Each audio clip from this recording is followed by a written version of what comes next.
In 12 hours, Marcellus Williams will be dead, executed by the state of Missouri for a murder that happened 26 years ago.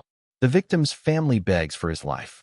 The prosecutor who secured his conviction now says he's innocent. 3 Supreme Court justices publicly dissent. But the execution will proceed, because sometimes the system's need for finality outweighs its search for truth. This is the story of what happens when certainty crumbles, and we proceed anyway. University City, Missouri. August 11, 1998. A gated community where people moved to feel safe, where crime was something that happened to other people in other places. Felicia Gayle embodied everything this community represented. Born in Rockford, Illinois, she graduated from the University of Illinois with a journalism degree. She could have pursued any career, but she chose service. Felicia left the Post-Dispatch in 1992 not because she was tired of journalism, but because she wanted to make a more direct impact. She was tutoring kids, mentoring them. She saw potential where others saw problems. She married Dr. Daniel Pickus, head of interventional radiology at Barnes-Jewish Hospital. They lived the American dream in a home that should have been a sanctuary. On the evening of August 11, 1998, Dr. Pickus returned home to find his wife in the living room. She had been stabbed 43 times with a butcher knife taken from her own kitchen. The weapon was still lodged in her neck. This wasn't a crime of passion. This was prolonged, brutal, personal.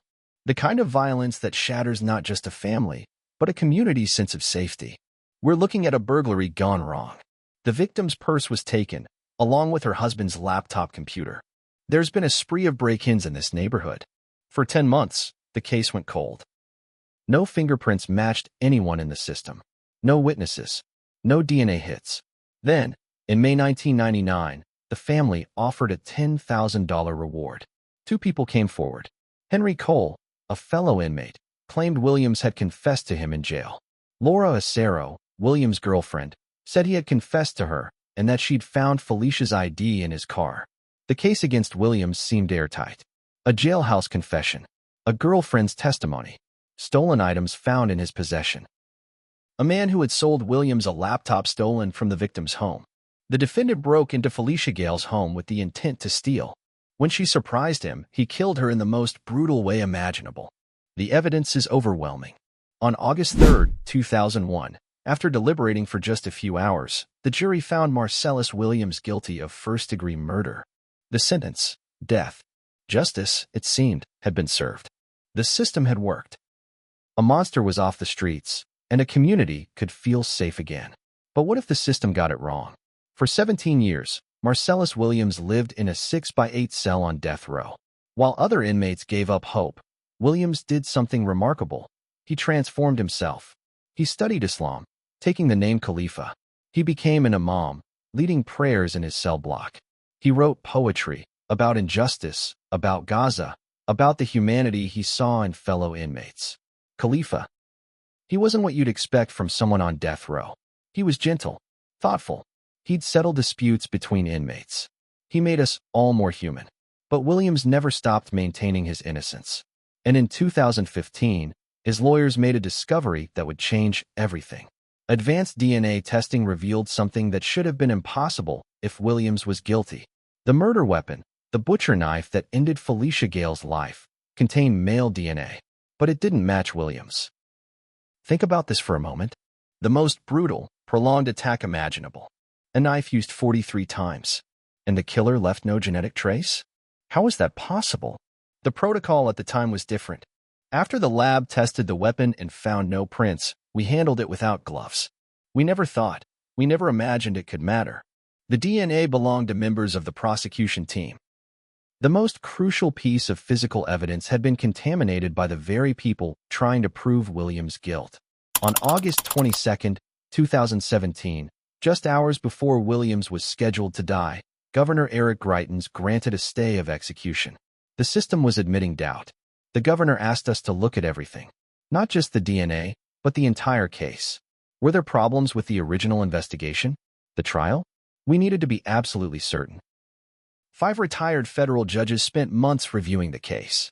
They subpoenaed both prosecution and defense. They examined every piece of evidence, every witness statement, every courtroom proceeding. We loved Felicia. We miss her every day. but killing another person won't bring her back. If there's even a chance Marcellus is innocent, we can't live with that. This is perhaps the most extraordinary aspect of this case. The victim's own family opposed the execution. They didn't want Williams to die. They wanted the truth. But politics intervened. Governor Greitens resigned in June 2018 amid scandal. The Board of Inquiry continued their work under new Governor Mike Parson, but the momentum had shifted. Let's look at what we actually had. No fingerprints matching Williams. No footprints matching Williams. No hair matching Williams. No DNA matching Williams.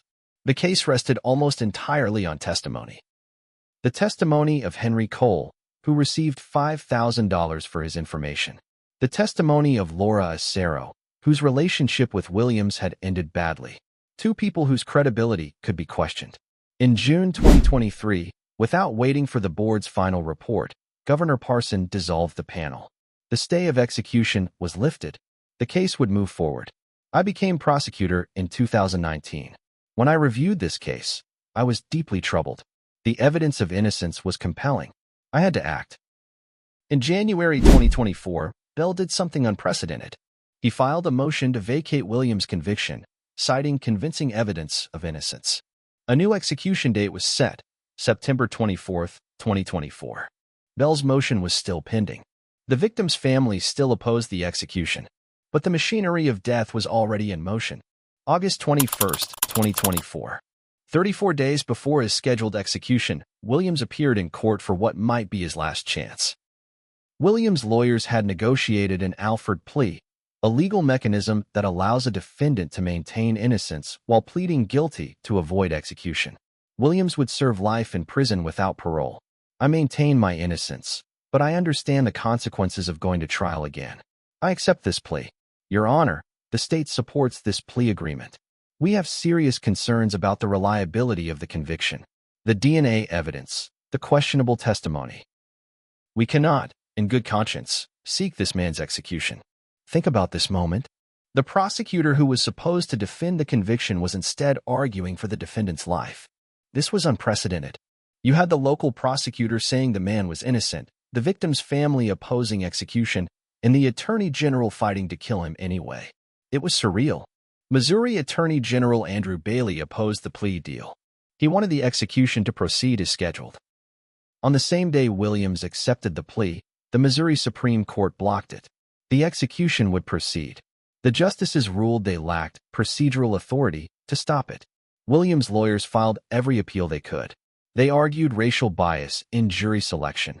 Prosecutors had struck 6 of 7 qualified black jurors. They argued ineffective counsel. They argued the contaminated evidence violated due process.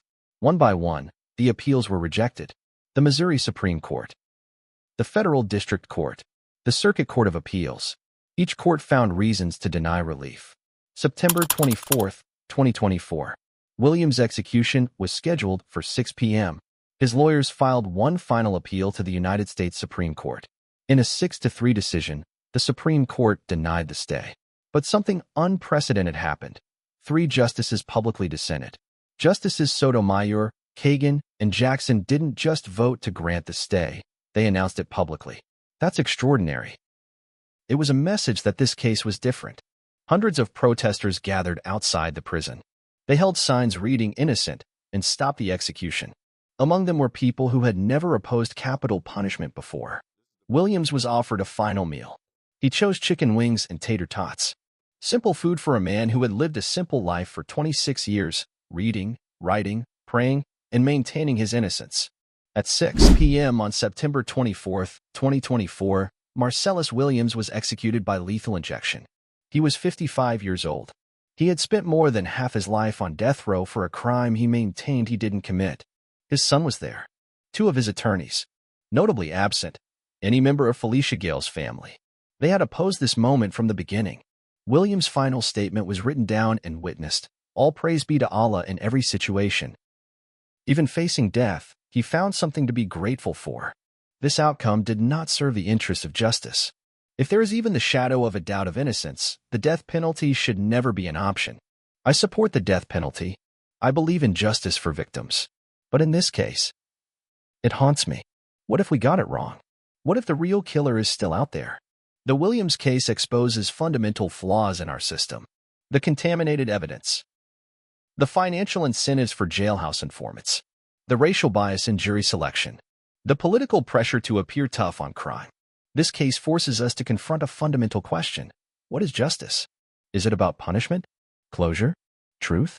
Or is it about something more basic, our need to believe that someone, somewhere, has the answers?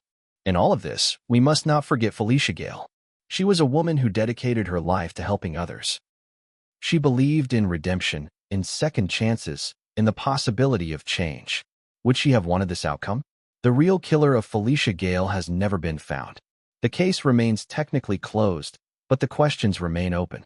What evidence might have been overlooked? What leads might have been ignored once Williams was arrested? We began this story with a question. How much certainty is enough to take a life? After 30 minutes of evidence, testimony, and reflection, we still don't have an answer. What we do know is this. On September 24, 2024, the state of Missouri executed a man whose innocence was championed by the prosecutor, supported by the victim's family, and defended by 3 Supreme Court justices. They did it anyway.